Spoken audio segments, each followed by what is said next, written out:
Hello and welcome to the OpenRocket training workshop for the Advanced Rocketry Club. Today we'll be going over some of the how to use the OpenRocket software, how to download it, and what resources online and on the software there are to help you design a rocket. Get into it. So first off, we're going to talk about downloading the software, and then we'll talk about setting up a new project, selecting your materials, adding weights, your recovery system, your motors, and possible use of RAS Aero 2, which is a separate software, but very useful for supersonic. So real quickly, I got a few slides put together just with some links to helpful websites. I'll go ahead and pull up those websites as well and walk you guys through them kind of as we go. So first off, of course, there's OpenRocket. So if you go to openrocket.info, it'll bring you to this nice page. It's got a download button for Windows right there. It's got a bunch of other downloads. You can download for Mac if you use Mac. You can download for Linux if you take an hour to boot up your computer.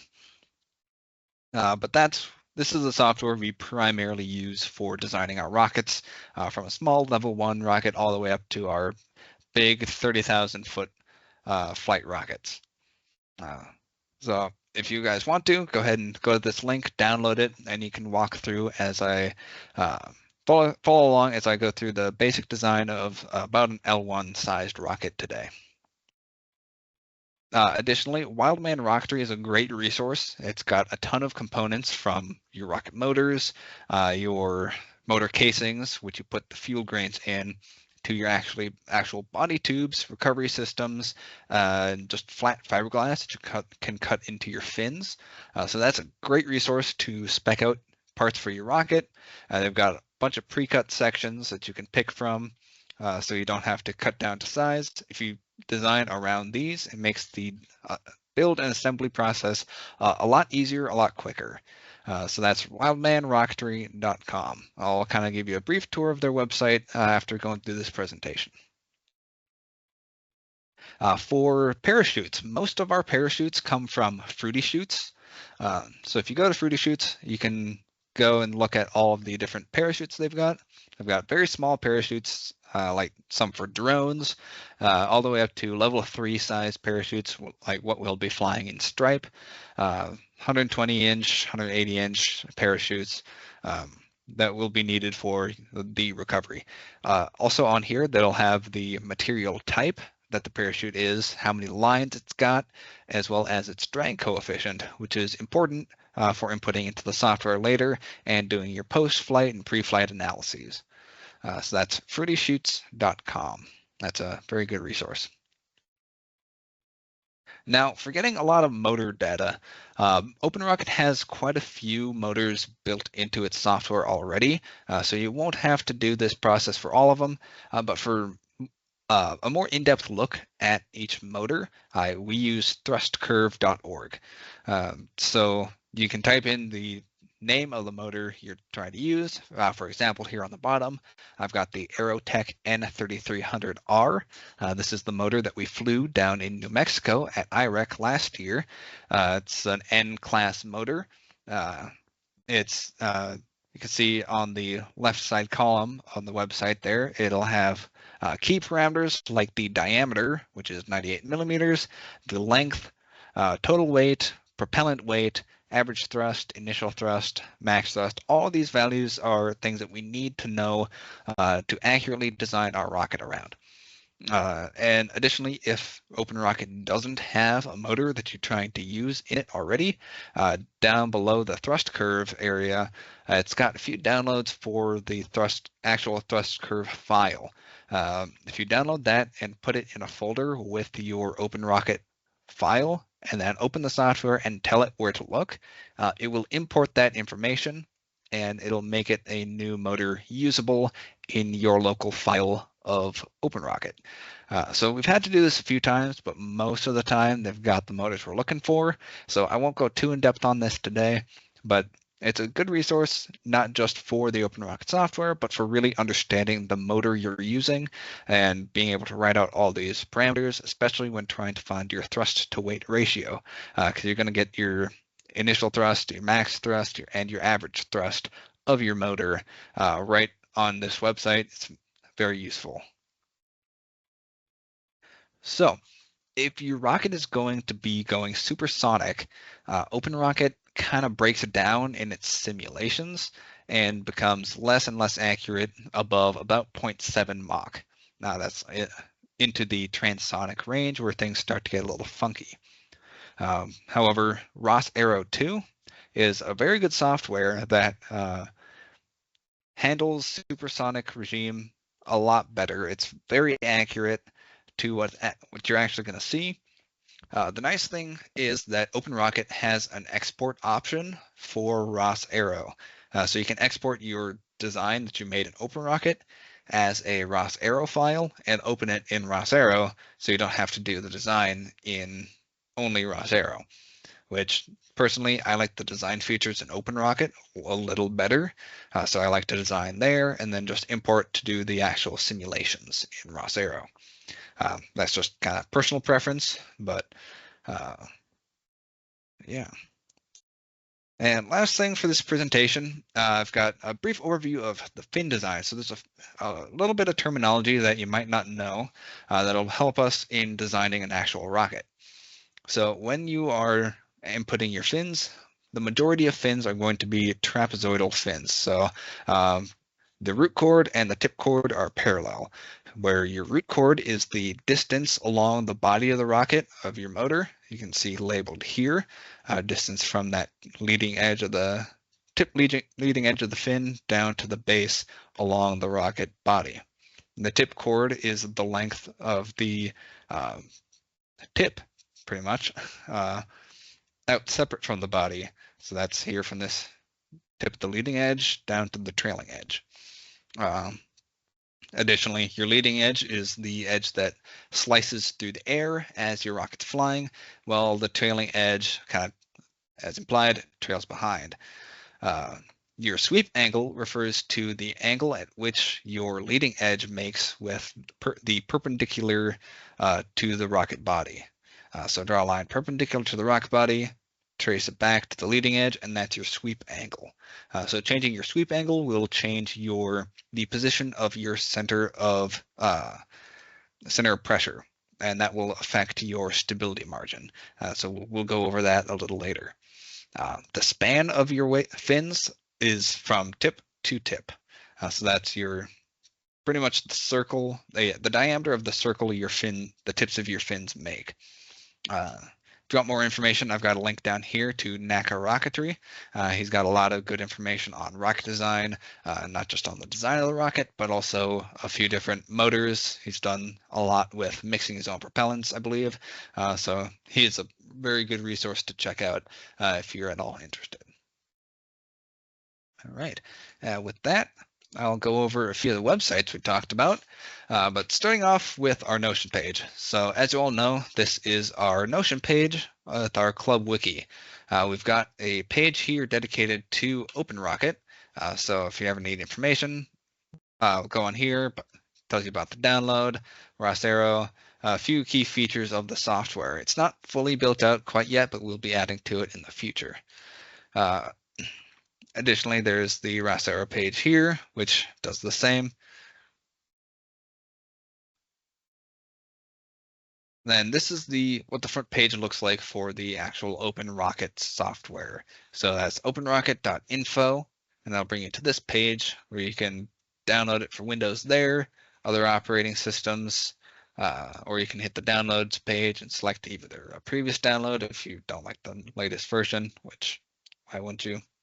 But down at the bottom here, it's got some nice links. So you can read the documentation on it if you got a few questions. I won't go over all of the intricacies of the software today because that would take forever to get through. But if you want more information and some of the funky things you can do with OpenRocket, that's a good document to check out. They've also got a Discord community where you can ask questions, other people ask questions, that kind of thing. And they've also got a nice tutorial page here. So they'll walk you through a few things, how to do things. They do have a nice new feature they added last year, which is export for 3D printing. So you can design your design your rocket in OpenRocket, and you can export certain parts as OBJ files or STL files and print them. So you can have a 3D printed rocket or 3D print your nose cone directly from this software here.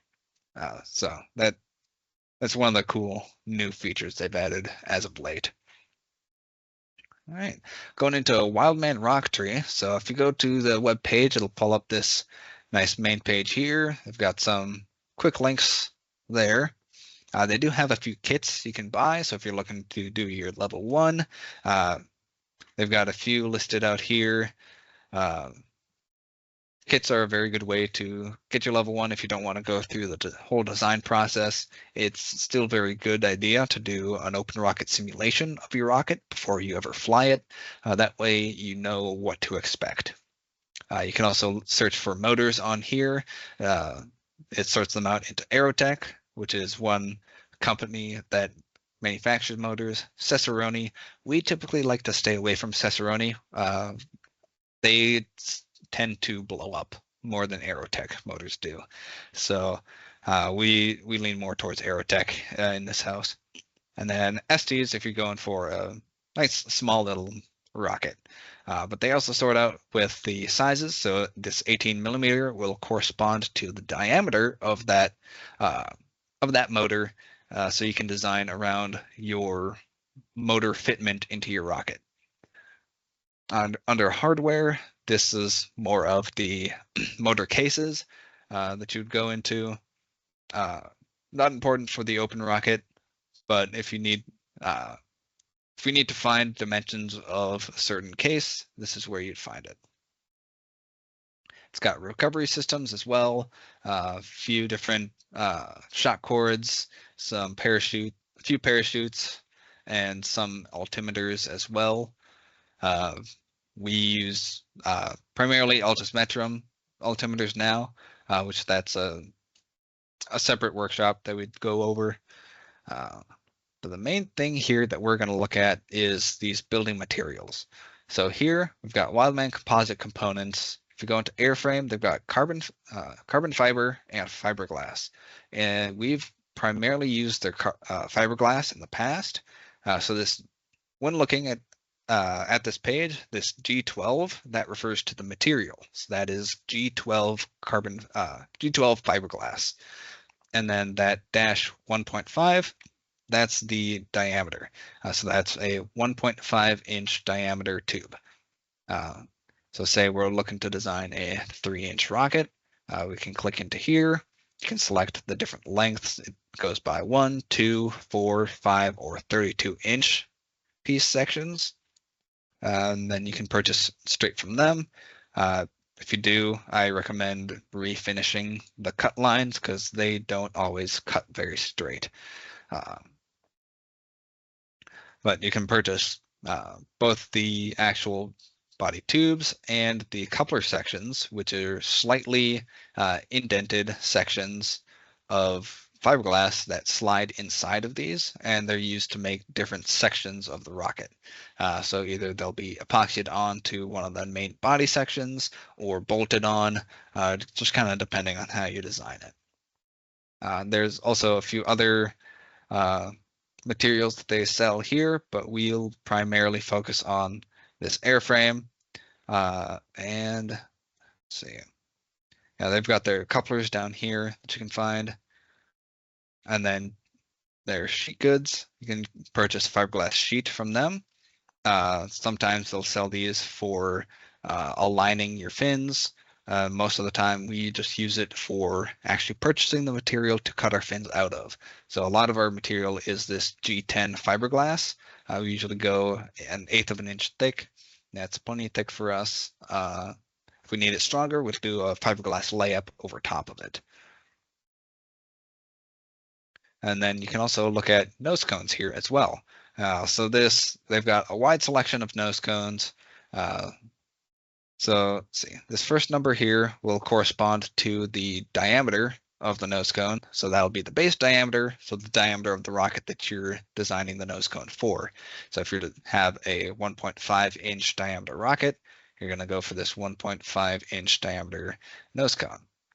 And this 5.1 is the ratio. So it's 5 to 1 length to width. So that means that since its diameter is 1.5, its length is 5 times that. These letters on the back here correspond to what type of nose cone it is. The VK stands for von Karman, and the HT is high temperature. So von Karman is just a design of nose cone. It's very common in model rocketry. There's a whole nose cone design equation that you can look up if you're interested in. There's a very good Wikipedia page on it. But really, von Karman is what you'll find for most of these nose cones. It's very good. It's very standard. Uh, so as we see while we're working with the actual design, I'll kind of show you where to input that nose cone shape. All right, moving on to Fruity Shoots. Here's their web page for that. So they've got all of these parachutes listed out here. So say we've got a 36-inch elliptical parachute. That'll drop 4.8 pounds at 20 feet per second. So that'll give you kind of a rough drag ratio there. So it gives you a lot of information, very good information with the 1.1 ounce ripstop.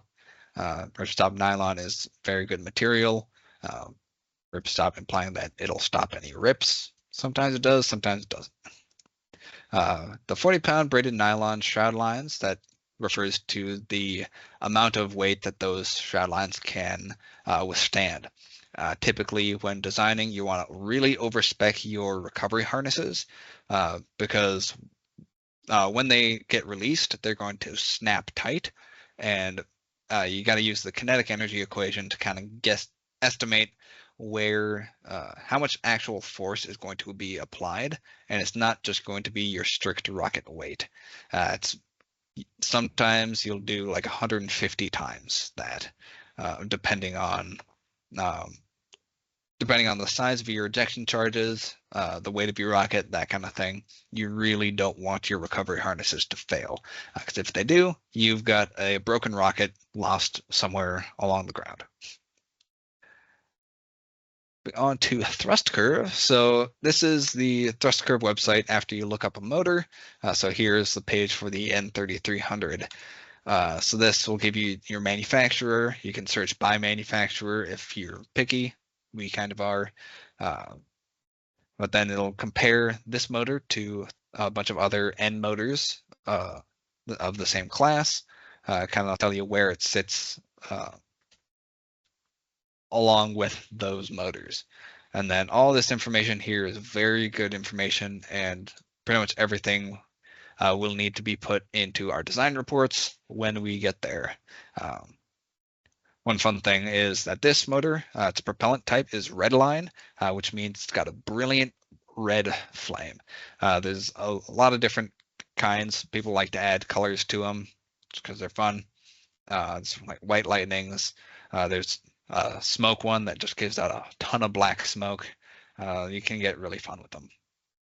This here is the really important part. This is the actual thrust curve itself. So this will give you the thrust in newtons of the motor per as time increases. So this motor here's got a 4.4 second burn time. So you can see it spikes up in thrust, reaching its maximum thrust in about 0.1 seconds. And then it kind of keeps fairly level before dwindling off down towards that end. Depending on the internal grain geometry, this thrust curve can change drastically. Some people will have a very slow burn up to their max and then slow burn down. Some can have a really quick burn up and then peter out pretty quick. Really just depends on what you're looking for. Different motors can do different things, that kind of thing. And as for simulator files down here, this is where you would download that thrust curve file to import into OpenRocket if you get to that point. So RockSim or RASP, both should work with OpenRocket, no problem. You just got to tell OpenRocket where to look. And moving on from that, here is the page for RAS Arrow.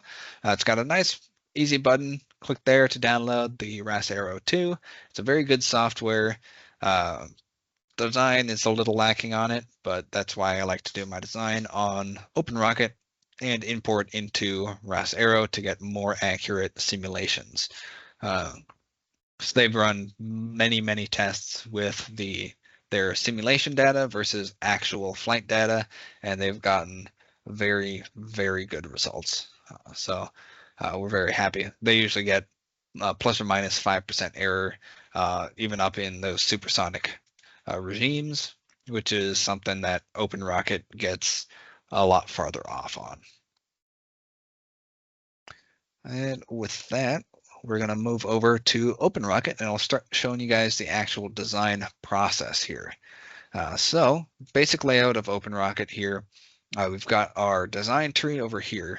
So it'll tell you your rocket, each sustainer, each segment that you put in, and then each new part will be put under different sections. So if you need to edit anything, you can navigate that pretty easily through here. Again, there's the move up and move down buttons for that. You can edit it directly here, duplicate parts, that kind of thing. Very useful. And to add a new component is all handled here. So you see a lot of these are grayed out currently, but that's because we don't have an actual body segment to put them on. So usually you start out with either a nose cone or a body tube, and then we can build off of it from there. And then under inner components, you got an inner tube. So typically, if your rocket diameter is larger than the diameter of your motor, you're going to need an inner tube to slide the motor in snugly. And to support that inner tube, you're going to need centering rings to keep that tube nice and center and the thrust straight up through the center of your rocket. We're also going to be working with bulkheads. Now, bulkheads are basically solid discs could be made of a lot of different materials. In the past, we have used wood primarily, but we're starting to work in aluminum a lot more. Really kind of depends on the situation, on what you want to do. Wood's a lot easier to work with, a lot lighter, but under really high stress environments, it might not be as strong. Then under mass components, you can put in our parachutes, so our recovery systems, our shock cords, and general mass components. We'll get to those a little later. Then when it comes to inputting motors, up on this top tab here, we've got motors and configurations. Once we get to that point, I'll show you how to input a motor, and then we'll do a flight simulation, and I'll show you how to work all that. So to start off with, today I'll be kind of going over the design of about a 3-inch diameter L1 sized rocket. So it'll be a single deploy. Actually, I can do a dual deploy just to show you a little bit more how that works. So that's a little bit more involved than a single deploy. So to start off with, we'll go ahead and pick a nose cone. When you click on that, it'll pop up with this pop-up window here to select any number of pre-existing nose cones that are out there. A lot of these are on the smaller side, so not quite what we're looking for. You can just go ahead and close that if it doesn't have really what you're looking for. So here you can edit your component name. So here we're just going to leave that as nose cone for now. Then under this general tab, we're going to go into shape. For a von Karman, we select hack series. And here it gives you a little information. So the hack series nose cones are designed to minimize drag, and the shape parameter of 0 produces an LB hack, also known as a von Karman nose cone. So this here is your shape parameter. We can play with that and see what that does. Down at the bottom, you see it's kind of bowing the sides out a little bit, but we'll keep that at 0 to make that our von Karman nose cone. So here we got to input our base diameter, and for that we're going to go ahead and open up Wildman, go over to our Here we've got a nose cone, 3-inch diameter, 5:1 ratio, bond carbon, filament, and high temp. So here we've got, yep, so that'll be 3 inches. So we can go down here and input 3 inches into the base diameter, although a lot of the times the actual body tubes are not going to be exactly 3 inches. So what we'll do, we'll decide to go with fiberglass for now. So we can look at the D12 3-inch fiberglass, and down here, this will tell us the actual measurements of the material. So the 3 inches refers to the inner diameter, because that's what they wrap it around on the mandrel when creating this material. And then we can tell by the OD of 3.12 inches that it's got a thickness of about 0.06 inches. So we'll use that information, go back to OpenRocket. So now with that knowledge, we know that the base diameter is going to be about 3.12. And with 5:1 ratio, about 5 times that, so it'll be about 15.5 inches long. And with wall thickness, let's see, I forget if OpenRocket does that very well. Yeah, sometimes they tell you the wall thickness, sometimes they don't. It's pretty safe to assume, just leave it at that 0.079. That's pretty good. So that's the shaping of your nose cone. To select your material, you're going to want to go over to this material tab here, hit this drop down. It usually starts off with cardboard. It's just its go-to, but we're going to go ahead and move down to fiberglass here. But it's got a ton of different materials that you can use in your design, pre-programmed in, and I believe there's also, yeah, there's custom, so you can input custom density for a material, density and strength, and then you'll be able to use that in the future if they don't have it pre-programmed in. But chances are you won't have to use that because they've got most of the materials we're going to be working with. And then we can also choose the component finish. This will affect the drag that the rocket has. So of course, if you have a finished / polished surface of plus or minus 0.5 microns, it's going to be pretty smooth flying through the air and have a much lower drag coefficient than something rougher like 250 microns. Usually it's pretty safe to just leave it at regular paint at 60 microns, but if you want to go more in depth and figure out actually what the surface finish of your rocket is going to be, that might be a later thing once experimenting with paint jobs, sanding, polishing, and finishing. But the more smooth you want your rocket to be, the more work you're going to have to put into it for that to be what you want it to be. And then we can go ahead and click set for all. So that should set the fiberglass and regular paint conditions for all of the components of our rocket. For a shoulder, so the shoulder refers to the actual bit that interfaces with the body tube.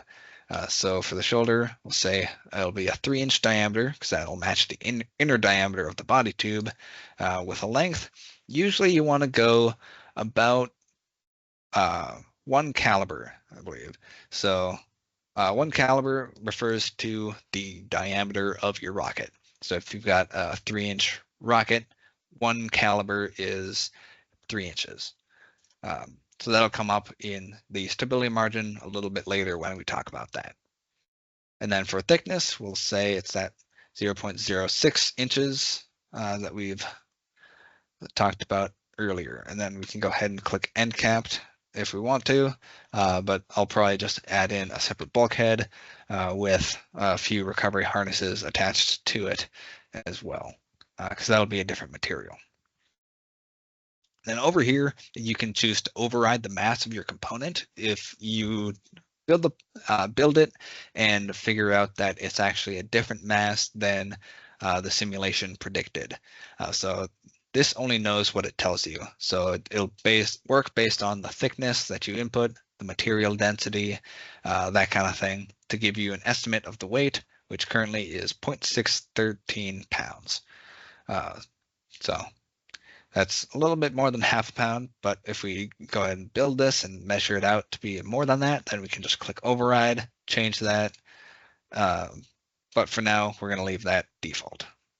Appearance and comments, we don't need to deal with that too much. If you want to get super fancy, you can change how it looks, the texture of it, that kind of thing. And comments, you can just include a little comment on where you're getting the motor, where you're getting the nose cone from, if you so choose. We're not going to go too in depth on that currently. So we're going to go ahead and hit OK, and there's our nose cone.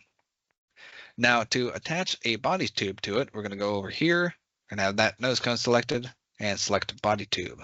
So now on that part tree over there, that body tube is right below that nose cone. So that'll be a separate section of the rocket that we can then add components into. And again, it's going to bring up this pop-up. It can be helpful sometimes, but really we'll just, for the most part, include custom components. So here we're going to name this component upper body tube. That'll help us differentiate it between the lower body tube that we're going to input later. Let's see. So for this one, we're going to go ahead and give it a base length of about, let's go 2 feet. So that's a 24-inch upper body section. It'll get to be fairly tall. But here it's already got that outer diameter of 3.12. It's taking that from the diameter that we set for our nose cone. So it tries to be smart where it can and use information that it's already got.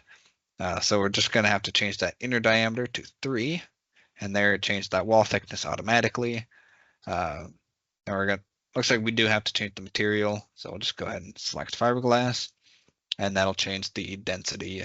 As you can see, the component mass up to 0.925 pounds. So over here under motor, we can set this to make this component as a motor mount. We don't want to do that with the upper body tube. We want to do that with the actual motor tube. So that'll come later once we get to the lower body section, which will also be called our fin cam. Again, here's that override section. We won't go too in depth in that. Go ahead and click OK.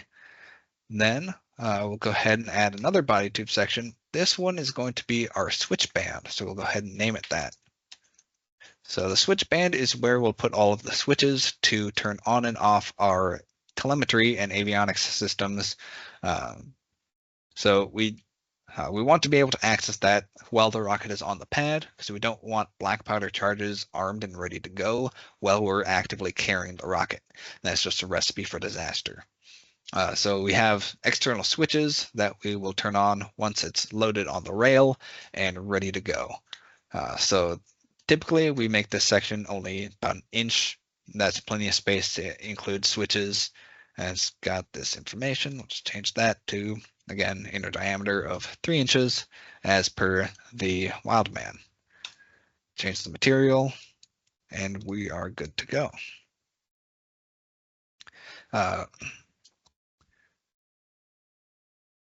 Now for this, we will put another section right below it.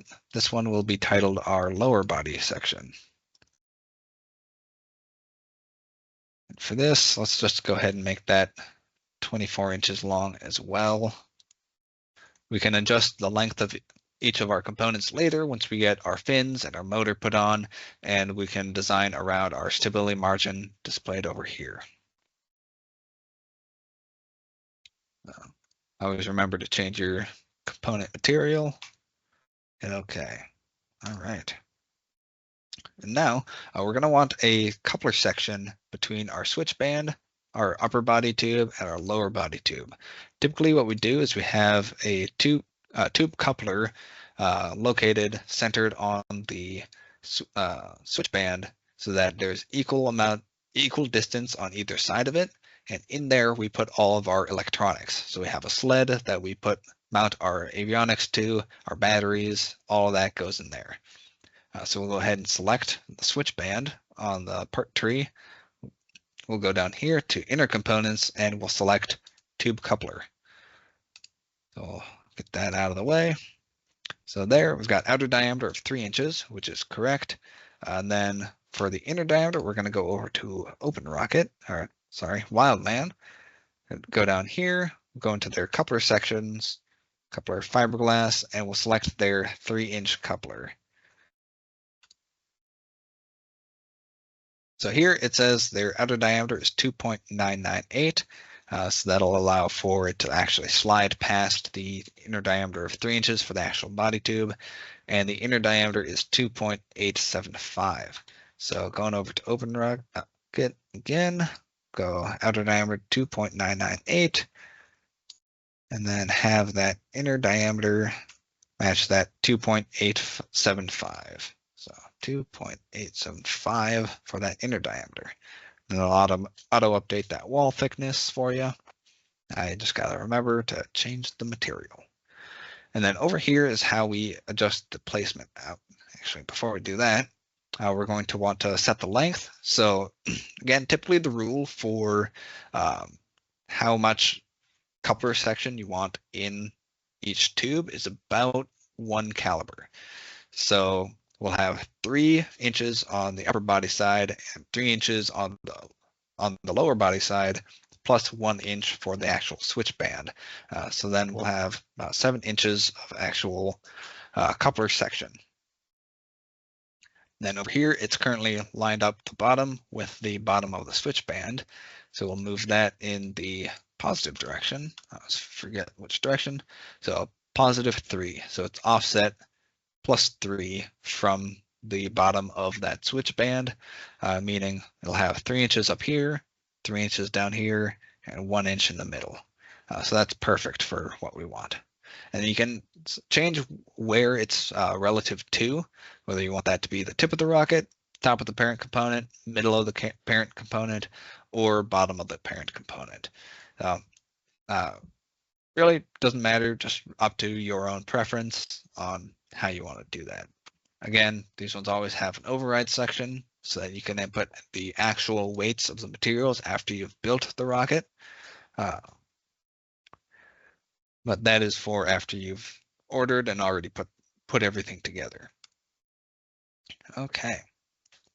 Moving on, for the avionics bay, which is the combination of the switch band and the coupler, we are going to want to put in bulkheads. So the bulkheads will separate the electronics housed inside from the ejection charges on either side, because we don't want that high pressure hot gas soot to damage any of our sensitive electronics. The electronics also use barometric sensors to detect altitude, and if we have that huge increase of pressure coming in from one side due to the ejection charge going off, that's going to throw off the altitude read on the altimeters greatly, and we don't want that to happen. So what we do is we input this bulkhead here. Let's see. So we're going to go ahead and say that it is plywood, because typically the material we use is plywood for these, especially on our smaller rockets. Plywood's just fine. Again, we've used aluminum in the past. It's good, but really not necessary for something like this. And then we'll go ahead and set the thickness. So here we can set it to 1/4 of an inch thick. That'll be perfectly fine. Typically what we do is we offset it, so half of it is the inner diameter of the body tube, half is the inner diameter of the coupler. That way it seats nicely onto that avionics bay and makes a nice lip for it to sit on. But we don't really need to include that in this software here. We'll just have that diameter as the 3-inch inner diameter. So with that, we'll go ahead and place this one right at the bottom. So it'll be 3 inches plus 0.125 to have it kind of that halfway. And we'll click OK. And now if we want to go ahead and reuse the material selection that we've already done on this one, we can just right click here and duplicate it. So now we've got two instances of bulkhead. So now we can just go here and we can move this one up. And so now that'll be sit at negative 3.875 to have it halfway above and inside of that coupler section. We can go ahead and click OK, and there's our avionics bay done. Now we're going to move on to adding fins onto our rocket. So typically we're going to use trapezoidal fins, as I mentioned before, but OpenRocket does have options for either elliptical fins, freeform, or tube fins. One of our past members, he did tube fins for his level 1 rocket. It turned out very interestingly. They're an interesting new technology that's kind of being developed in the model rocket community. Typically, trapezoidal fins are a lot better and don't add quite as much weight. Plus, adhering those tube fins to your rocket body is a pain in the ass. So we'll go ahead and select the lower body tube, and then we'll add trapezoidal fins. So here on the design tab, we've got number of fins. 3 is technically best, but we usually like to run with 4. Increases the drag, moving that center of pressure, denoted by the red dot there, also described here, back farther. So we want that center of pressure to remain behind the center of gravity. That will increase our stability and make sure our rocket doesn't do any fun little tricks as it goes up. Moving on down, there's the fin cant. So that refers to the angle at which the fins make with the line parallel with the body section. So if I say increase this to 5 degrees, you can see those fins turn, and that would induce a spin on your rocket if that's something you want. Typically, we don't go for that because any sort of fin cant, especially when going supersonic, is going to make your rocket do funky things and not at all what you want. And from here, we can set the root chord. We can go ahead and set that. Let's go 5-inch root chord for now. Have our tip chord be 2 inches. The height refers to the distance the tip chord is from the body of the rocket. So we can set that to 2 for now. Sweep length and sweep angle are kind of interchangeable because as you change one, the other one changes. So you can just kind of play around with that sweep angle to find one that you like. Typically, people don't recommend pulling your fins back quite this far because when it's coming down, it's going to hit fins first in this configuration. And this tip is very weak and it's more likely to break off the farther back you have it swept. So the farther back kind of looks cooler, but it also kind of breaks your fins. So most people will recommend having your fins kind of up more like this or even farther up. So a lot of these will change a little later as we get a motor put in here. We'll get all of our recovery harnesses in, and we'll really start looking at what we need to change to make give us a good stability margin. Moving on, the fin cross section. So this refers to the cross section of the fin that actually sees air travel. So if we're not going to finish at the sides of the fins, then we're going to leave them square, just as cut from the sheet. But if you want to sand them down, round them off, makes them more aerodynamic, produces a little less drag, you can go higher, that kind of thing. You can do rounded, or there's also aerofoil, but that's if you're actually changing the thickness of the fin on the way down as well. So that'll look more like an airplane wing. But typically we'll go either square or rounded. Here we'll just go rounded, assume we'll sand off those sharp edges. And then for the thickness, we'll say about 1/8 of an inch thick. All right. And as far as placement, we can leave them relative to the bottom of the parent component. We usually don't move them up or down too much from here. That just makes them harder to do. Fin rotation, that just offsets them around how they're displayed. Doesn't really matter that much. So we'll leave that at 0. As for the material, we're going to go down here and we're going to select fiberglass because we mostly use fiberglass for our fins. This coming year, we might decide to use carbon fiber because we've got the material, we've got the equipment to do it. Why not give it a shot? But for now, we'll just select fiberglass. It's a good, strong material, and it's not really going to break. So we'll leave it as regular paint again. And then the root fillets. So this refers to the amount of epoxy and the curve of the epoxy connecting your fins to your rocket body. So this is very important because the larger fillets you have, the stronger your fins are going to be. So with something like this, it's probably all right to go about 1/8 of an inch, or we'll leave them at about 1/8 of an inch fillet, and we'll have them be fiberglass. There might be one for epoxy. Well, fiberglass is good enough because a lot of the filler that we use in our epoxy to make these fillets thick while applying them is fiberglass anyway. So we can use the fiberglass fillet material selection here to get pretty accurate results.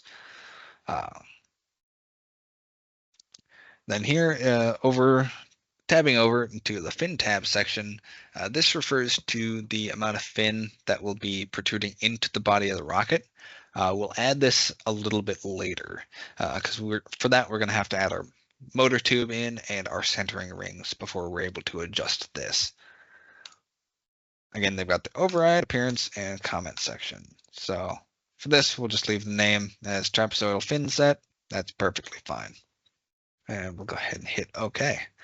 So here we can finally see the shape of our rocket coming together. Next up, we will add our motor tube and our centering rings. So we'll start off by adding an inner tube. For this one, we will go ahead and see. Take a quick look through here. So Aerotech, let's see. Let's model this around an H100 motor. This is a fairly standard motor, especially for L1s. It's a 38 millimeter diameter motor.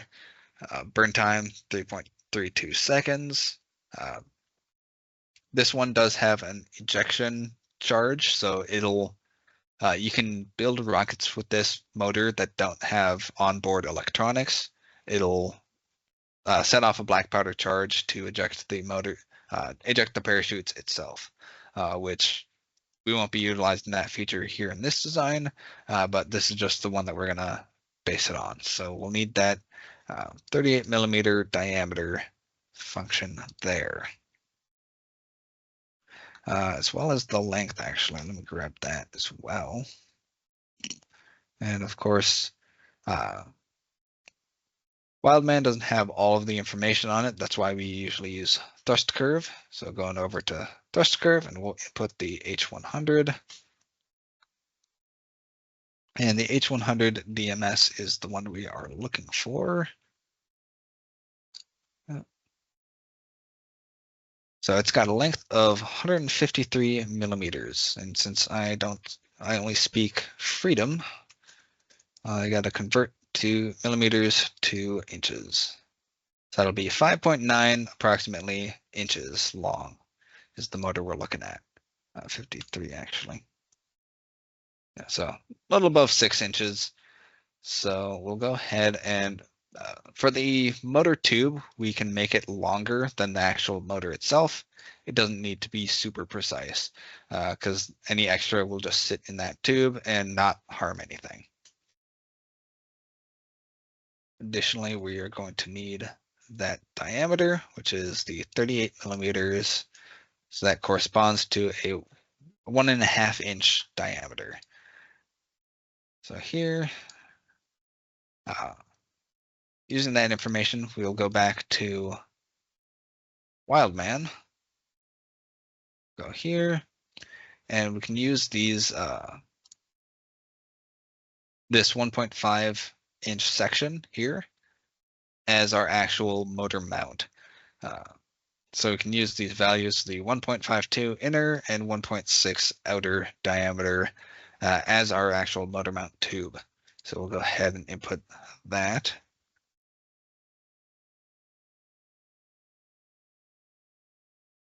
As well as the material as fiberglass.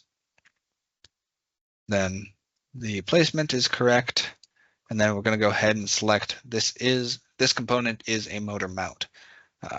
So here we can adjust how far the motor overhangs in the component, whether or not we want different ignition times of the motor from this section. This can help for 2 stages, but 2 stages or clusters. You can also make it a cluster here. We're going to go with a single motor just for simplicity this time. And then radial position, we want to keep that at 0. That'll keep the thrust very even along the length of the rocket. And then nothing to override, although we are going to rename it to motor mount tube. Now we'll go ahead and click OK. And with that, we are going to need centering rings. So we're going to go ahead and input those. Oops. So if you have the wrong part selected, this is going to happen. So here it's assuming that I'm putting the centering ring inside the motor mount tube. I don't want that, so I'm going to go ahead and delete that. So we're going to have that lower body tube selected instead. So we'll select the centering ring. I'll have a thickness of 1/8 of an inch, outer diameter of 3, inner diameter of 1.6 to conform to that motor tube there. So that's just fine. Typically, we like to recess these about 1/2 inch inside the base of the motor. That allows us for some room for our motor retainer to go on the end. Then material, we'll just select, go down and select plywood again. And click OK. And now for this one, we can probably get by with just 2 centering rings. So we're going to go ahead and duplicate that. Select this, and we're going to move that back to about here. I'm going to add a 3rd one just to be safe. 3 really makes sure that your motor is straight, because typically we'll have one aligned on the end of the motor mount, one fairly in the middle, and one at the opposite end.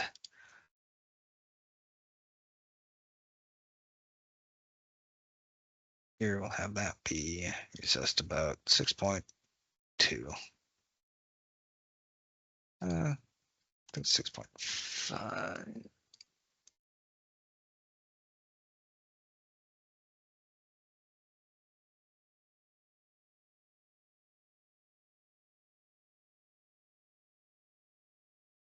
There you go. Yeah. Because of the thickness, I gotta set it at -6.335 to have it be flush with the end of the motor mount tube there. So go ahead and click OK. And there's our motor section done there. Now with that done, we can go ahead and come over here and we can configure a motor. So we're going to go ahead and add a new configuration. Let's see. Here we can use the search feature, but I'm going to go over the basic layout of this first. So along the left-hand side, you see all the different motors that OpenRocket has available to use. Here I'm searching only for Aerotech, but it's got all these different manufacturers of motors that you can look for. Then you can change it for the total impulse, so you can change the class of motor. So say you're only looking for H-class motors, you can bring these down and narrow the search to H motors. Excuse me. Then from there, you can change the motor dimensions, change the diameter in inches to search for ones that fit your rocket. So change that down to 1.5 inches, or you can search for all of them. Then you can limit as to the length as well. So you can really narrow down based on your design constraints and find different motors that work. You can select multiple in this design process and see how each one makes your rocket fly. So that's a very good, very key step in designing your rocket to be able to go through those different iterations.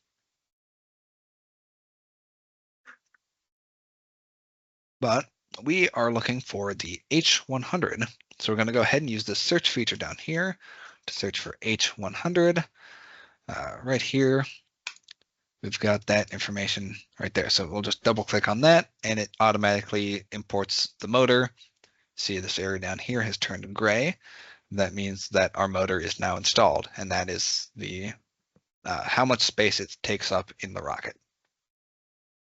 And that is all good. So now we can go back to our rocket design and finish out the design of the recovery system and all the other components. So one thing that you're going to want down at the bottom here is a bulkhead to tie off your recovery harness to. So for thickness, we'll just leave that at the 1/8 of an inch thick in diameter, and we'll set that to that plywood. And then as for placement, we will put that about an inch above the motor. So that leaves enough room for us to put an eye bolt straight through the middle and put a nut and bolt on the other side without interfering with the motor itself. So here in this configuration, both the center rings and this bulkhead will be epoxied onto the inside of your motor, of your rocket. Epoxying works really well to secure that on there. But if you have a thicker bulkhead, one that needs to be supported very heavily, what you can do is you can bolt directly through the body tube and drive 4, 6, or 8 radial bolts into that bulkhead to really make sure it's secure. We've had to do that a few times in the past. The first time was at IREC 2 years ago, where we had an aluminum bulkhead that was supporting a 12-pound block of steel. So we had to make sure that was not going anywhere. So we had 8 bolts holding that in place. But for this, we can just assume epoxy. So we'll go ahead and click OK on that. Then we're also going to want a bulkhead on this nose cone up here to tie off our other parachute on. So go ahead and select the nose cone, input a bulkhead. Same design parameters.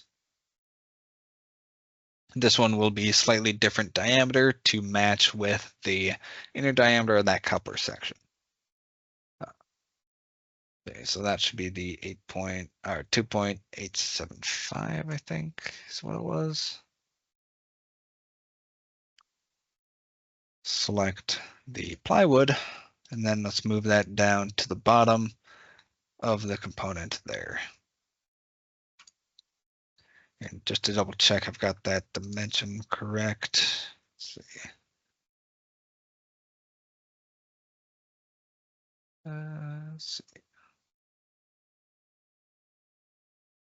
I don't think I do, actually. I think it was correct before, so I'll go ahead and update that. 2.9. 188. Whatever. That should work. So that will be epoxied onto the actual nose cone. And the placement of that is kind of up to you. Typically, we epoxy it right on the end of that coupler section, but we can recess it down here if we need more room for a parachute. But one thing that introduces is the possibility of that shock cord getting caught on the actual shoulder and either damaging it or damaging the shock cord or the shoulder. So that's not something that we want. So looking at this design here, I can tell that this upper body section is very long and we don't quite need it as long. So we can go in here, double click on the upper body section to edit it, and let's trim that down to say 18 inches. There. That's looking a decent amount better. Now to add our recovery system. So to add our main parachute, let's go ahead and select our upper body tube. We usually put our main chutes in the upper body section and our drogues in the lower body section. Keeps things nice and easy that way. It'll pop up again. It'll go through a few pre-existing parachutes. But for this, we're just going to go ahead and select, let's see. Start off throwing a 96-inch chute in there. Actually, that's going to be really huge. Let's see. One thing we can utilize while designing is our notion. If we go over here, we've got under the Arc HQ, we've got an inventory, and we've got a parachute section. So this will tell you the size of the parachute, as well as its condition. So you don't want to use one that's ripped or not good. You want to look at the ones that are either new or good. It'll also tell you the number of lines. We have not added the drag coefficients for each one yet, but typically the drag coefficients default on OpenRocket are pretty good, but you really want to go through and double check that later. So here I see we've got a 50-inch. We can use that one, or we can select a 36-inch. We'll start off by throwing a 36-inch in with probably a 12-inch drogue, and we'll see how that performs, and we'll adjust our design later. So here, we'll go ahead and throw a 36-inch in, ripstop nylon. That's going to be most of our parachutes. Number of lines. Let's go back to OpenRocket. Here, 6 lines. 6 lines. We don't have the line length listed for each one, but for now, let's just put 15 inches. It's pretty good. And for the material of the shroud lines, most of them aren't going to be elastic cord. They'll most likely be something closer to braided nylon or Paraline, I think. But we'll go ahead and stick with the braided nylon 2mm. That'll match pretty closely with this 36-inch chute. As for placement, we're going to go ahead and move that to pretty much the center of this body section, just to make it look nicer. You can adjust the packed length. This can be really helpful if you know exactly how large your parachute is once it's all rolled up. Since we don't, we're just going to make it even with the sides and about 5 inches long. But utilizing that feature can help you guesstimate how much space you have inside your rocket for other components, altering components, that kind of thing. Can be really helpful. So radial position, we'll leave it at 0.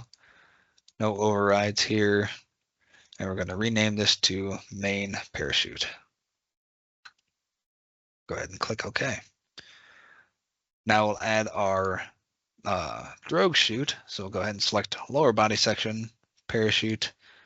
We'll make that a 12-inch diameter, ripstop nylon. And we'll go ahead and reference our notion again. Down here, we've got a green 12-inch with 8 shroud lines in good condition. So we'll go ahead and select 8 shroud lines. Shroud line length, about 15 inches is good and fine. And we'll select that braided nylon again.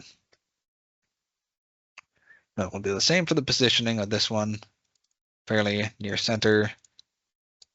This one will be a decent amount smaller than the main chute since it's 1/3 of its size.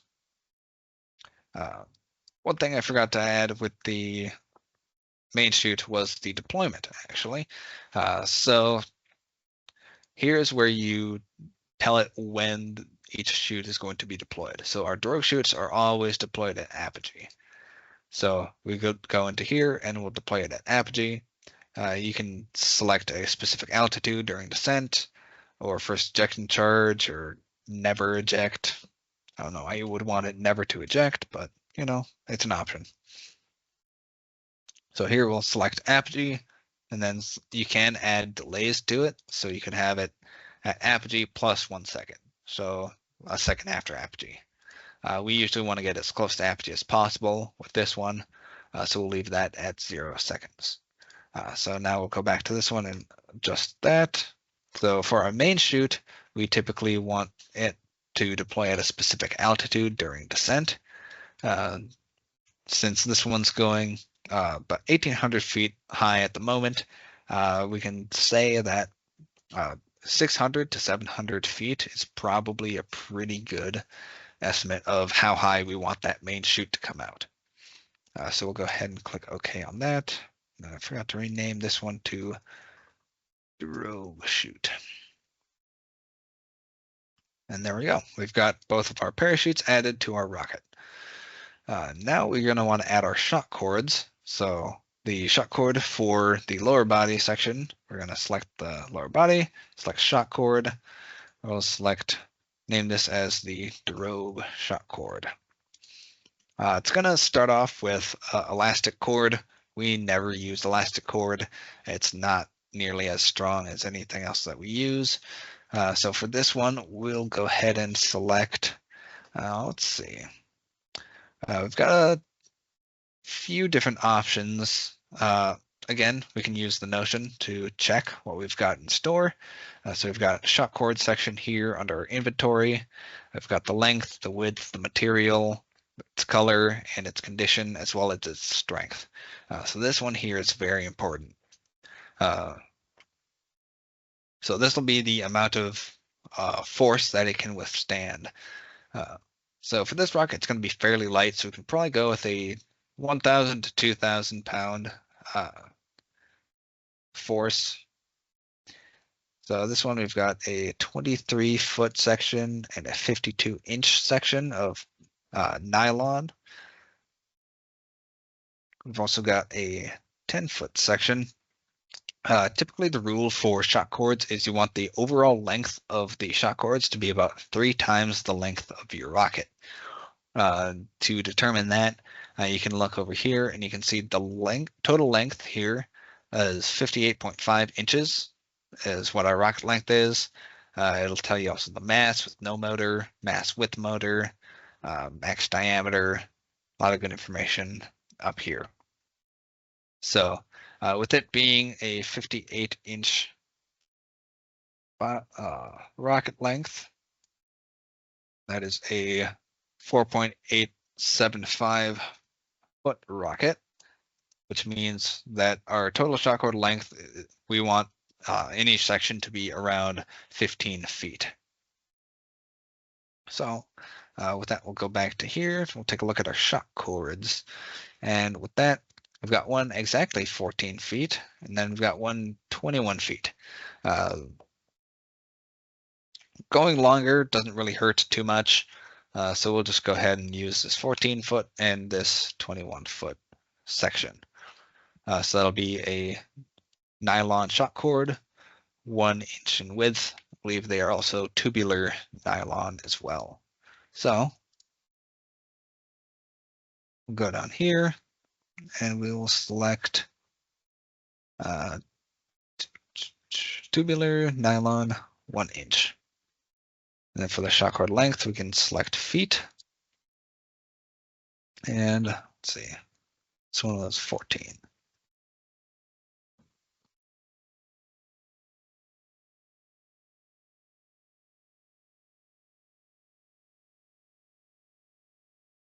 Again, we can change the position of it here.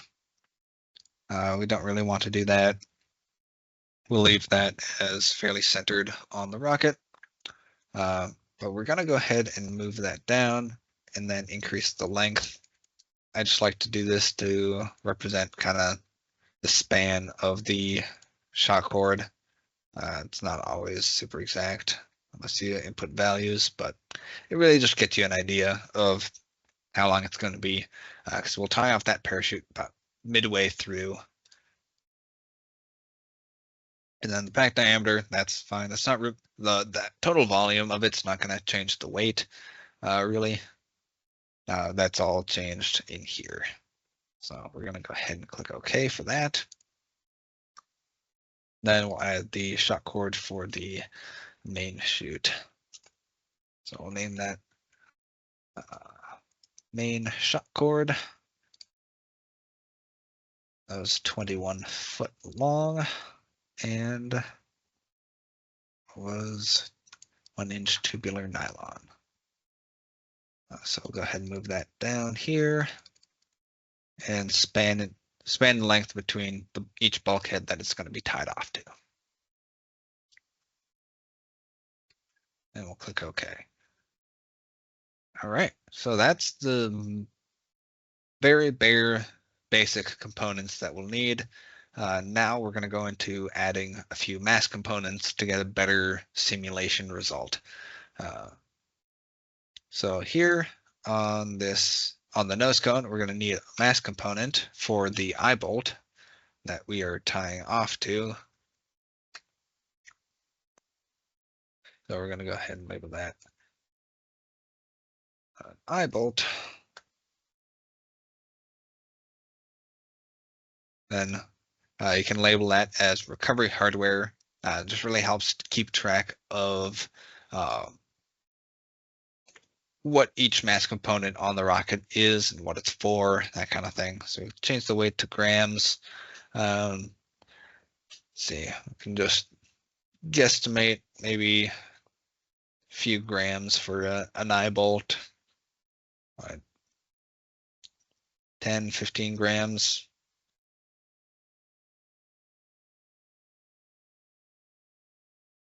Then we'll position that where it's going to be. So the position of these actually matters quite a bit because that's going to dictate where your center of gravity is, and your center of gravity dictates your stability. So you always want to be kind of as accurate as you can to the position of your hardware as possible, because otherwise you're going to throw off the actual stability of your rocket. So go ahead and click OK. And then we're going to do the same in the upper body here. Add that mass component, recovery hardware, eye bolt, mass about 10 grams, we'll say. Then we'll position that at 14.5. So that'll be right on that bulkhead there. We'll go ahead and click OK. Then do the same for the switch band. So the avionics bay will have a few different mass components in it as well. Go ahead and start by adding the known eye bolt for the lower bulkhead.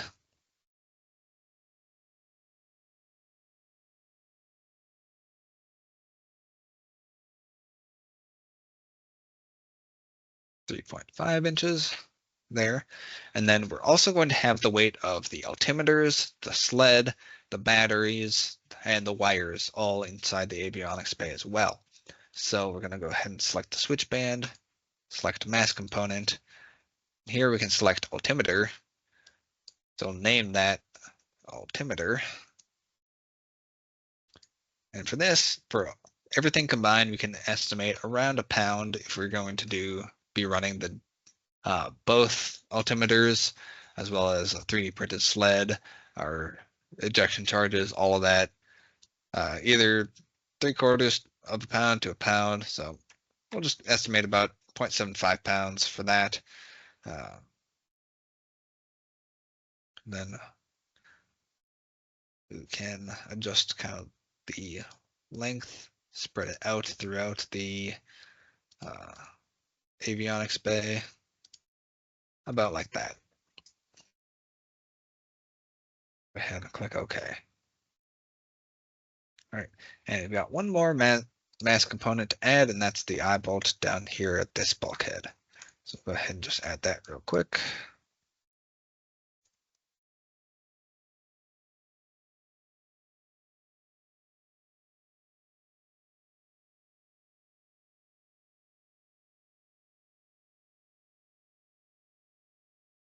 All right, and there we go. Now, the last thing we're going to do before running a few flight simulations is adjust the fins. So we'll click into the fins. Now that we've got all of our mass components in here, we've got our motor selected. Now it tells us a bit more information that we can use to adjust the design of our fins. So on this section here, it'll tell us our stability margin, which is currently sitting at 1.48 calibers. So that caliber is what I mentioned before, is a measurement of diameters of the rocket. So in this case, 1 caliber is 3 inches. And the stability refers to the distance between the center of gravity and the center of pressure. So that implies that the distance from this center of gravity here to the center of pressure is 1.48 times 3 inches. So you don't want a stability margin of less than 1. Anywhere from 1 to 2 is usually pretty good. 3 is starting to get a little overstable. What that means is when a rocket is overstable, it will pitch itself into the wind more, which you don't always want, especially if it's on a windier day. It'll pitch into the wind, travel against it, and it not go as high or go farther away from you, which you want it. Ideally, you want a rocket to go straight up and pretty much straight down. The less walking you have to do in rocketry, the better. So we can adjust the fin shape to move the center of pressure. That's the main thing the fins do have influence on, is that center of pressure, which is dictated by the drag of your rocket. So here, let's play around. We can increase the root chords. The more surface area your fins have, the more drag your rocket's going to have, and the higher up or the farther back your center of pressure will be. So if we increase the height here, you can see we're pulling that center of pressure down very far when we do that. So we want it down closer to that 2, maybe 2.5. We'll leave ours at 2 for now. We can play around with the sweep angle, bring the sweep angle back. Can have some funky effects on the position of your center of pressure. So until a certain point, it'll move back. If you go too far back, it'll start bringing it forward, which is kind of interesting. But as I said earlier, this configuration of your fins is going to be a lot stronger for your rocket, and will not break nearly as much when hitting the ground, which is a lot more ideal. Plus, we've got a stability margin of 1.36 calibers now, which is pretty good. So we're going to go ahead and add our fin tabs. So our tab length currently is set to 1.969. We'll change that in a second. But the tab height. So the tab height is going to be the actual height of your tab. So if I set it to 1, you'll see it's protruding 1 inch down into the rocket. We don't want it quite that far, since we've got a 3-inch diameter rocket and a 1.5-inch diameter motor mount tube. So we are going to want about 0.75-inch fin tabs to just touch that motor mount tube. As for position, we're going to bring them back until, let's see,